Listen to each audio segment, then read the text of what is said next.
Hola, acá Martin Schaffenest, Facultad de Economía y Negocios, Universidad de Talca. En este video quiero presentar una primera simulación con el modelo que tiene que ver con la tasa de contacto. Si ustedes han escuchado de la tasa de contacto efectivos, esto se refiere al número de personas que un contagioso, una persona con el virus, puede contagiar. En esto tenemos en realidad dos números. Uno es el número total acumulado de personas contagiadas por un infectado. Lo otro es por día.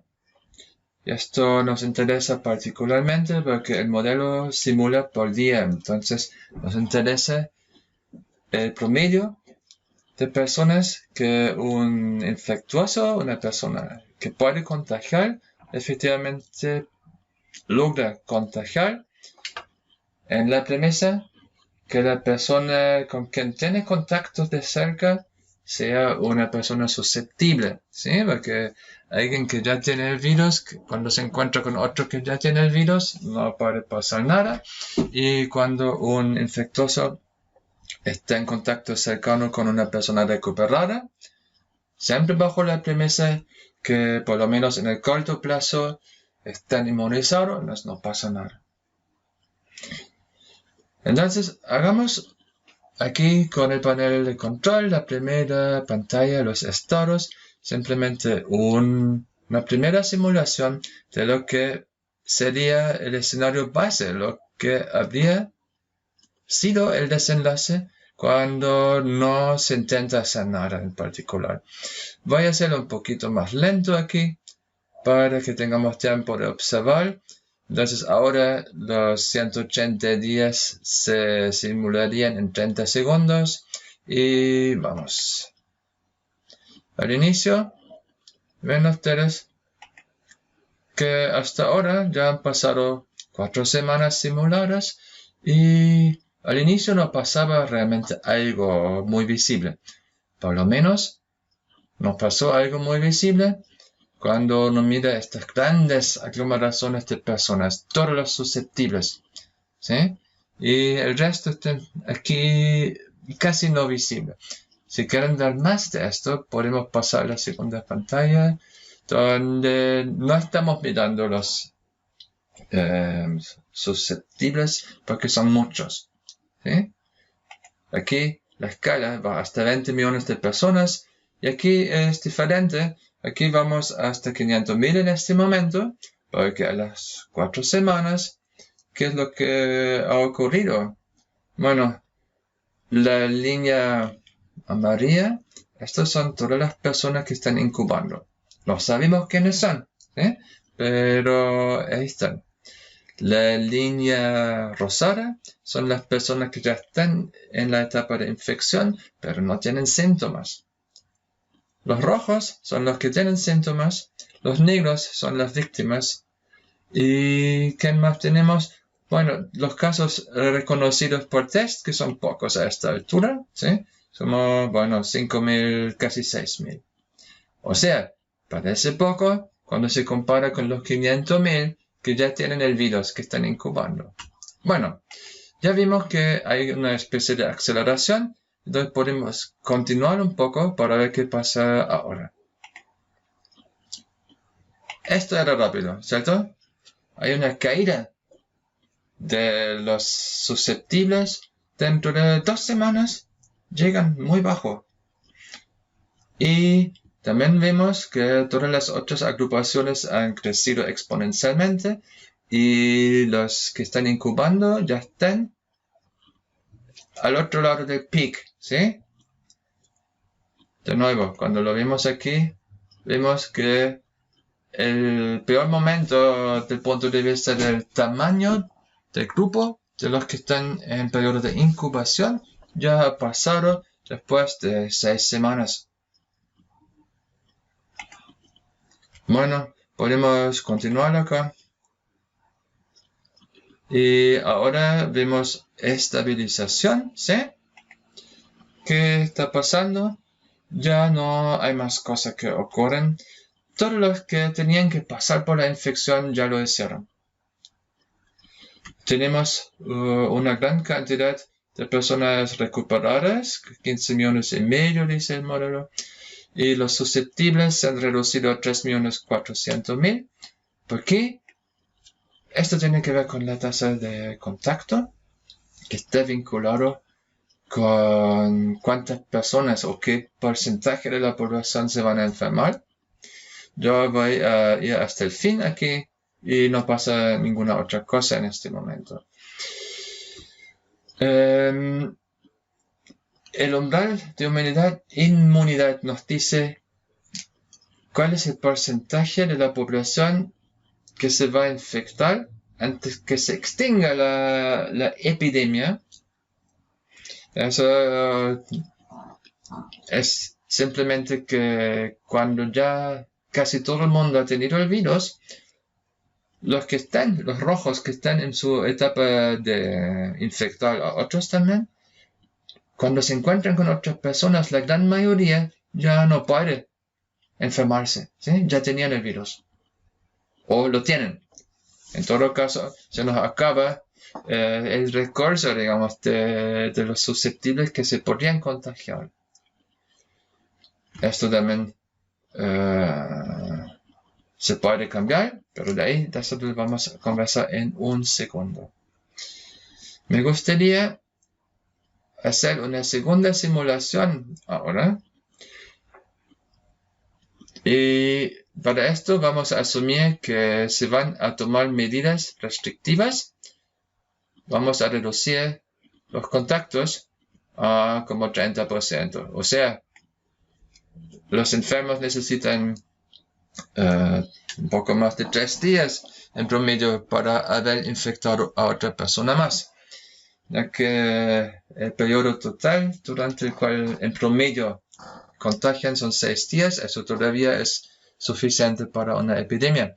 Voy a hacer Go aquí y tenemos enseguida una segunda simulación. ¿Qué ha pasado ahora? A lo mejor ustedes piensan que esto fue muy rápido, se ve distinto ahora, pero ¿qué ha cambiado? Ya que estamos ahora en una simulación interactiva, volvemos a como era antes. Aquí vemos que la fase caliente, la más dramática, ocurre rápidamente y con altos valores de estas curvas. Y cuando se estabiliza, tenemos muy pocos susceptibles y bastante recuperados. Cuando se toman estas medidas de reducir la tasa de contacto, ¿qué es lo que pasa? El pic ocurre más tarde, después de 2, 6, 8, después de 11 semanas y a un nivel bastante más bajo. La disminución de los susceptibles es mucho menos y al final tenemos no tantos susceptibles en total, ¿sí? ¿A qué se debe esto? A que el umbral de inmunidad ha cambiado. Cuando las personas no se contactan, no tienen contacto con otras personas, necesariamente hay menos casos de contagio, ¿sí? O sea, la enfermedad es menos peligrosa en un mundo donde la gente no se junta con otras personas. Esto con una pantalla nueva, aquí el umbral de inmunidad se puede ver. Lo que tenemos aquí con puntito rosado es el umbral de inmunidad que empieza a bajar. Este es el momento cuando las medidas de reducción de contacto cobran efecto. Y las otras líneas, bueno, la fracción de susceptibles, es decir, el porcentaje que los susceptibles tienen en la población, va a ir disminuyendo, eso es verdad. Pero debido a la disminución del umbral, su significancia ya para el riesgo de contagio disminuye drásticamente. Y por esta razón, nuestra fracción de personas que quedan sin jamás contagiarse o infectarse es más alta. Y esto es importante porque tiene alto que ver con cuando ocurre el pic aquí y cuando la aceleración exponencial de los enfermos pasa a un crecimiento estancado o parabólico. La razón siempre es que nos quedan muy pocas personas que infectar. ¿Sí? Siempre. La pregunta es, ¿con qué porcentaje de susceptibles es suficiente para que esto ocurra? Bueno, eso depende del umbral de inmunidad de grupo y esto a su vez depende de la tasa de contactos. ¿Okay? Entonces, podemos en esta simulación ver, sin entrar en muchos detalles de las otras pantallas, que efectivamente cuando cambiamos la tasa de contacto, ustedes ven que esto es lo que hace toda la diferencia. Si no se cambia nada, la caída de los susceptibles es casi tan fuerte como su efecto para la probabilidad de contagio, y cuando llegamos al umbral, entonces el riesgo de contagio es prácticamente cero y los que tienen la enfermedad ya no logran encontrar víctimas, entre comillas, para pasar el virus. ¿Sí? Eso también se puede ver en la pantalla de los contactos, si ustedes quieren. Efectivamente, si reducimos la tasa de contacto, el número de contactos críticos cercanos de larga duración por persona enferma disminuye harto. Luego también el riesgo de contagio, obviamente, ¿sí? Y el número de personas que se contagian. Y ustedes ven aquí con los puntos morenos también el número de personas que son contagiosos. Observen de nuevo. El pic, cuando no se hace nada, interviene o ocurre mucho más temprano y con altas personas. Miren aquí la escala 8 millones. Cuando se reduce a 30, lo que estábamos haciendo en este escenario, se reduce a como 1,5 millones y ocurre mucho más tarde. El simulador también permite darle otra forma de ver. En las últimas dos pantallas se ha conservado la primera simulación y la última. Y podemos ver aquí la comparación de cuándo ocurren los pics y qué dimensión tiene el número de personas. Esto acá es el número de personas contagiosas, o sea, estos son los que están con la infección y los que están incubando durante su último día de periodo de incubación. Y entonces, si no se hace nada, eso significaría que, bueno, después de casi 7 semanas, estamos con un pic, y que son casi 8 millones de personas en Chile que están en condiciones a contagiar otras si hay contactos cercanos. En cambio, con la reducción de la tasa de contacto, el pic ocurre mucho más tarde y ustedes ven el nivel es 1,5 millones, ¿sí? En relación con 8 millones, es decir, mucho menos. Entonces vemos que la velocidad con la cual se propaga la enfermedad depende de la tasa de contacto, pero también depende de ella cuántas personas tienen que pasar por la infección para lograr un nivel de inmunidad en la población que es suficiente para extinguir la expansión epidémica, ¿sí? Y esto es bien importante porque muestra lo importante que es la reducción de los contactos, donde el contacto puede ser contacto entre dos personas directamente, que están en cercanía por 15 minutos o más, pero también a través de objetos donde se ha depositado virus y otra persona lo toca y se contagia.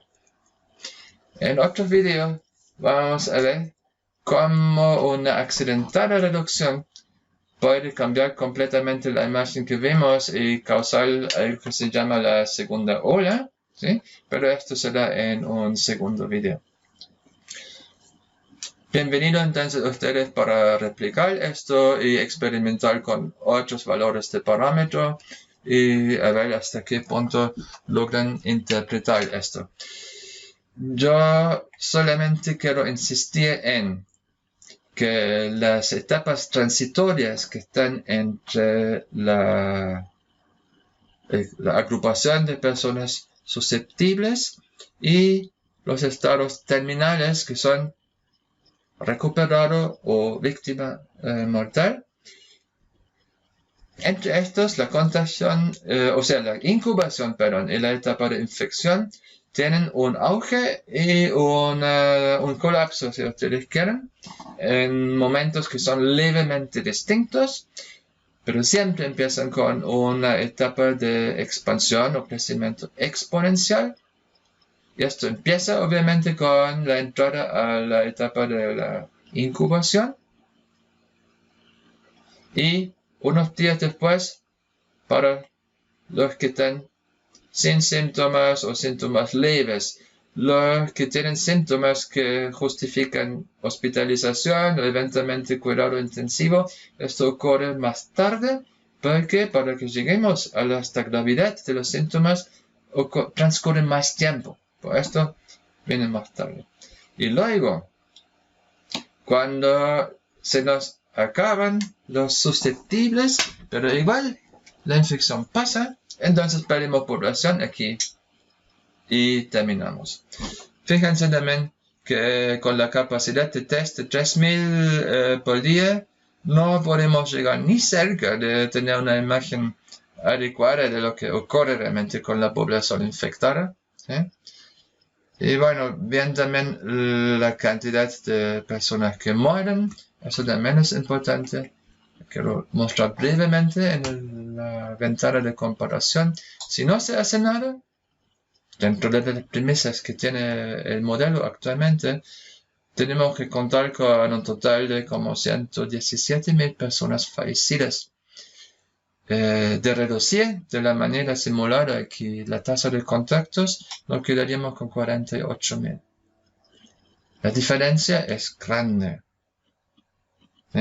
Si bien porcentualmente dentro de toda la población aquí casi ni vimos la línea negra, ¿sí? Porque 100.000 dentro de 20 millones es difícil verlos, pero piénsenlo. Piénsenlo, ¿cuánta diferencia hace? Sacamos 115, 50, son 65.000 personas. ¿De qué familia serán? Y esto es inevitable. Podemos desconocer la cantidad de personas ahora que realmente están en Chile, obvio, porque eso es solamente un modelo aproximativo. Pero el hecho que esto vaya a explotar así, en principio, no se puede evitar. Ni siquiera con la reducción de la tasa de contacto. Pero sí se puede atenuar, o sea, estabilizar a un nivel inferior, sin sobrecargar tanto los hospitales y entonces reduciendo el número de personas que tendrán que morir por esta epidemia. Lo de la segunda ola viene en el vídeo siguiente, así que por el momento muchas gracias y espero que encuentren eso suficientemente intrigante para visitar el modelo e intentar de seguirle la lógica y ver dónde eventualmente me equivoqué o al cambiar los parámetros ustedes producirían otros resultados, lo que puede ser, pero la forma en principio debería ser por lo menos similar. ¿Sí? Entonces muchas gracias y espero que encuentren esto de alguna manera una ayuda a reflexionar y tomar sus decisiones. Hasta luego.